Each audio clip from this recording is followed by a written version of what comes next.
Di waktu Rasulullah mengatakan, arihna ya Bilal bis salah. Kita tiba-tiba mendapatkan satu makna tempat perlindungan spiritual yang paling dahsyat yang namanya salat. Jadi kalau kita mencari tahu dari mana sumber ketenangan dan kestabilan jiwa Rasulullah SAW di bawah tekanan yang luar biasa itu, ini salah satu penjelasannya. Ini salah satu penjelasannya. Masya Allah. Dan sekarang kita zoom lebih jauh lagi. Apa sih intinya sholat itu? Doa. Ya kan? Doa.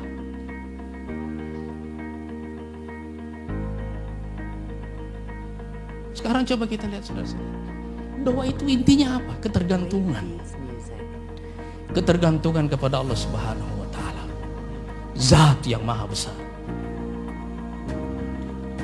Begitu kita merasakan ketergantungan itu, kita mendapatkan energi. Sebab yang paling berbahaya dalam kehidupan kita sebagai muslim dan juga nanti kehidupan para pemimpin, dalam semua kehidupan kita, yang paling berbahaya adalah kalau Allah menyerahkan seluruh urusan kita kepada kita dan tidak dibantu. Makanya kita terus berdoa, ya Allah janganlah engkau serahkan urusanku ini kepada diriku sendiri walaupun hanya sekejap mata. Ya kan? Makanya ulama-ulama kita mensyaratkan dalam doa itu harus ada ilhah, sifat merengek, meminta bantuan. Karena waktu kita mengecilkan diri kita di depan Allah Subhanahu wa taala, kita mendapatkan energi dari sumber kebesaran. Coba kita lihat misalnya waktu perang Badar. Ini pasukan tidak imbang. Kalau kalah di sini, ini efeknya seterusnya. Makanya doa Rasulullah SAW itu tidak tampak seperti doa. Yang tampak itu adalah tuntutan. Allahumma intahlik hadhil isabah falan tu'bad fil ardi abada. Ya Allah, kalau sampai pasukan ini kalah, kamu tidak akan disembah lagi selamanya. Itu kan tuntutan kepada Allah. Memang kalau kalah Allah tidak mampu menciptakan generasi baru yang akan menyembahnya? Bisa.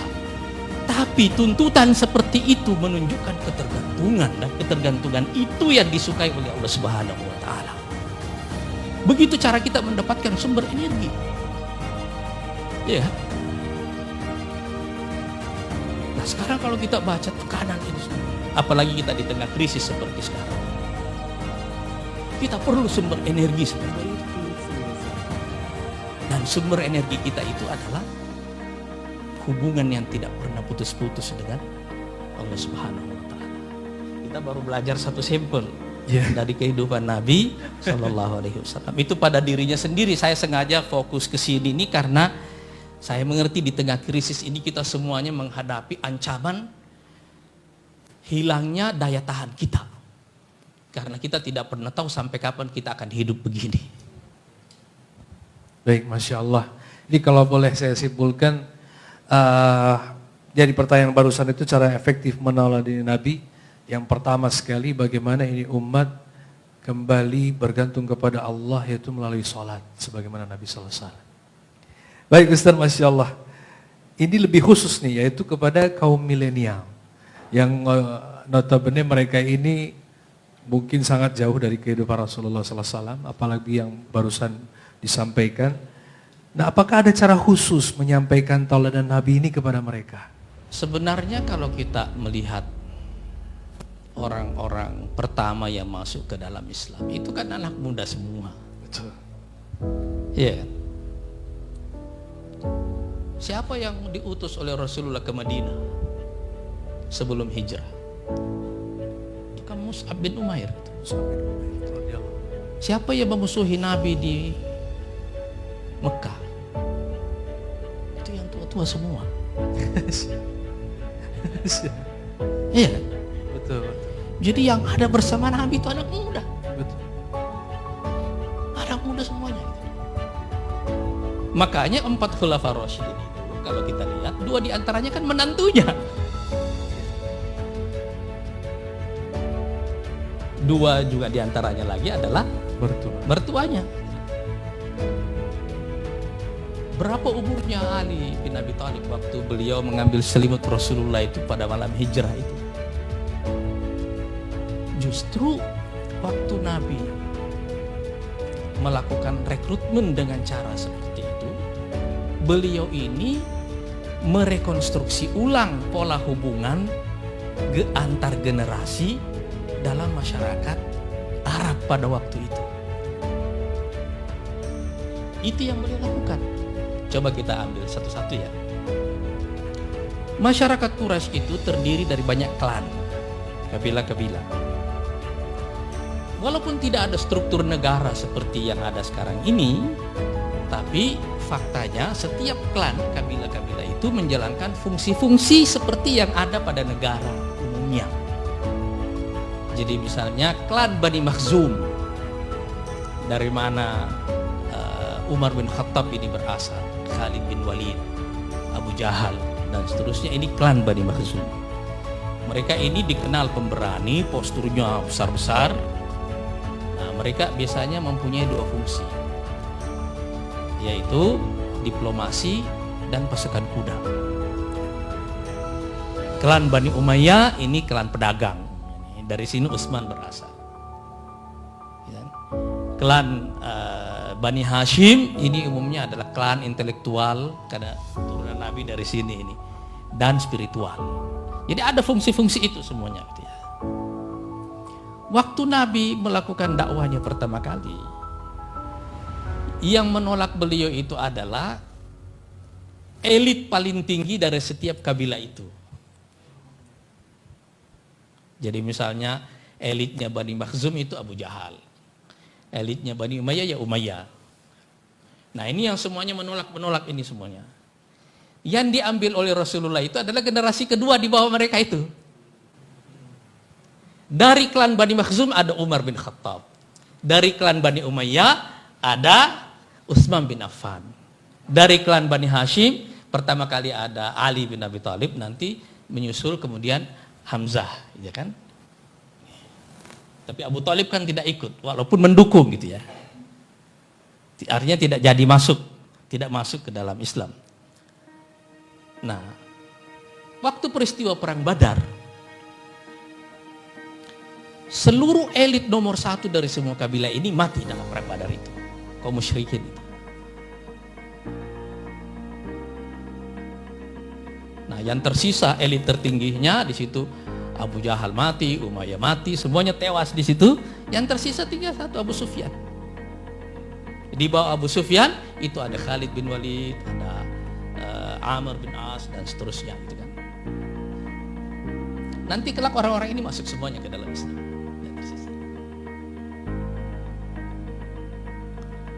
Jadi perhatikan, generasi ini diputus oleh Rasulullah Sallallahu Alaihi Wasallam. Ini maknanya apa? Kalau kita ingin membangun fondasi bagi masa depan, bangun anak muda. Fokuskan ke anak mudanya. Dan sekarang ini dalam sejarah bangsa kita kan kita dapat pelajaran sangat penting dari peristiwa Sumpah Pemuda itu ya. Bagaimana para pemuda itu meletakkan satu tonggak penting dalam sejarah kelahiran bangsa kita. Dengan sumpah yang mereka ikrarkan. Itu masa depan. Nah, kalau kita belajar dari Nabi kita Muhammad SAW, begini cara beliau menatahnya. Mudah-mudahan ini juga menjadi ilham bagi kita semuanya tentang cara kita menata Indonesia ke depan. Lakukan revolusi mental dan revolusi pemikiran, fokus kepada tenaga energi yang muda-muda ini, lakukan rekonstruksi masa depan, buat peta jalan baru. Insya Allah kita akan muncul menjadi kekuatan peradaban baru di masa yang akan datang. Masya Allah.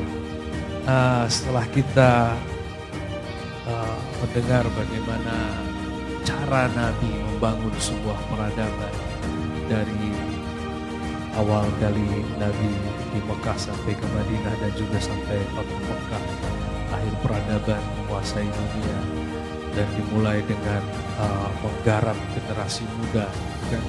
Nah sekarang untuk pribadi-pribadi kita sebagai warga negara, adakah amalan atau semacamnya yang membuat kita semakin cinta kepada Nabi? Karena kalau menurut saya, tanpa ada rasa cinta atau keyakinan yang mendalam kepada sejarah Nabi, kehidupan Nabi, bagaimana Nabi membangun peradaban, kebanyakan yang saya lihat pada umumnya itu ragu dengan cara yang dibuat oleh Nabi. Bahkan kadang-kadang suka ada itu kan zaman Nabi gitu kan. Sehingga lebih percaya kepada cara menurut kita di zaman sekarang. Padahal kalau mendengar barusan apa yang dipaparkan Ustaz, Masya Allah, seandainya cara yang Nabi lakukan itu bisa kita buat, saya yakin hasil yang sama, setidaknya mirip-mirip, itu akan terwujud. Maka kalau menurut saya, ini harus pertama kali adalah menumbuhkan cinta kepada Nabi, sehingga kita yakin kepada semua apa yang dibuat oleh Nabi SAW. Nah, bagaimana caranya agar kita tumbuh rasa cinta kepada Nabi SAW? Saya ingin kita mengubah cara kita belajar sejarah Nabi, supaya cara kita belajar itu bukan hanya didasari oleh motif mengagumi, tapi terutama mencari inspirasi yang bisa kita teladani. Ada masalah dalam proses penulisan sejarah beliau. Beliau ini Nabi terakhir yang peristiwa kehidupannya itu sangat komprehensif. Beliau adalah Nabi, beliau adalah pemimpin negara juga, beliau juga adalah komandan militer. Terlalu sophisticated, terlalu sempurna aspek-aspek kepribadiannya itu. Iya kan? Nah, kalau kita mengangkatnya dalam perspektif seperti itu, kita akan mengagumi tapi tidak meneladani. Susah gitu. Karena itu, kita perlu mempelajari ulang sejarah Nabi ini, tetapi dalam satu konstruksi yang lebih realistis bagi kita untuk kita ikuti atau kita menjadi sumber ilham bagi kita. Ada kendala besar untuk itu, karena para penulis sejarah Nabi pasti akan mengambil aspek-aspek sesuai dengan pengetahuan yang dia miliki. Ya kan? Iya. Latar belakang penulis. Ada buku sejarah Nabi yang hanya menukil fakta aja seluruhnya. Ada yang mengambilnya dari sisi fikih dakwah. Ada yang mengambilnya dari sisi fikih saja misalnya. Orang-orang mengambil terlalu banyak aspek, secara sendiri-sendiri, secara terpisah-pisah dari situ. Dan sebenarnya tidak ada yang salah dengan semua itu. Yang harus kita lakukan secara pribadi-pribadi adalah membuat hubungan yang personal dengan sejarah Nabi. Saya mau mengambil pelajaran apa untuk saya sendiri, bukan orang lain. Jadi waktu kita membuka kembali lembaran sejarah Nabi itu, kita menghubungkannya dengan apa yang kita mau. Saya lagi punya masalah begini, kira-kira apa yang dilakukan oleh Nabi waktu ada masalah seperti ini yang beliau hadapi. Iya kan? Saya kasih contoh misalnya, kalau seperti yang saya katakan tadi, dari umur 53 ke 63 memimpin 28 kali pertempuran, ambil sisi fisik saja. Iya kan? Iya. Daya tahan secara fisik. Itu baru satu aspeknya. Tapi itu kan berguna bagi kita kan? Betul. Sekarang kalau kita belajar tentang daya tahan fisik, tadi kan saya sebutkan sisi spiritualnya. Kita ambil misalnya satu sisi fisiknya saja itu. Bagaimana sih fisik Nabi itu? Bisa kita lihat dari pola tidurnya, cara makannya, iya kan? Pengaturan Kan baru sisi itu akan membuat sirah Nabi itu hidup menjadi peristiwa sehari-hari. Dan itu bisa kita amalkan nanti. Coba lihat misalnya prinsip makan beliau. Beliau makan yang dibutuhkan oleh tubuh, bukan yang disukai.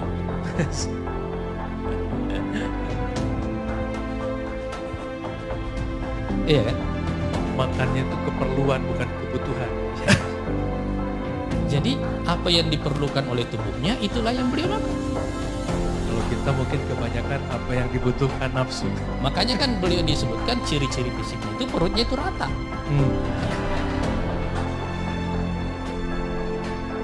Mas, Ini kan kita ini kan meratakan perut saja ini kan seperti perjuangan menaklukkan kota Mekah ini kan.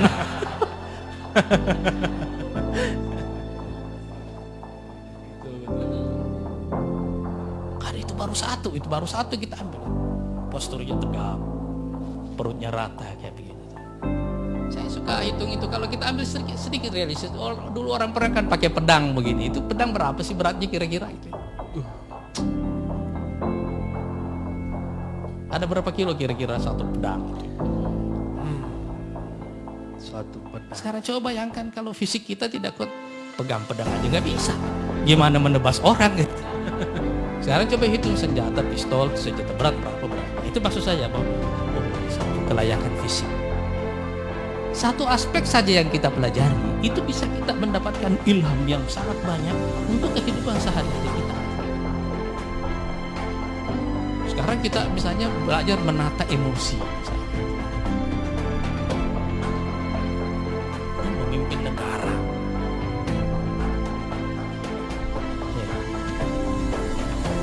Dengan komplikasi perang seperti itu. Ada caranya orang bisa tenang. Tetap senyum. Itu kan satu pelajaran tersendiri. Belum yang lain-lain. Misalnya cara beliau menata konflik. Kalau ada konflik antar sahabat-sahabat. Terus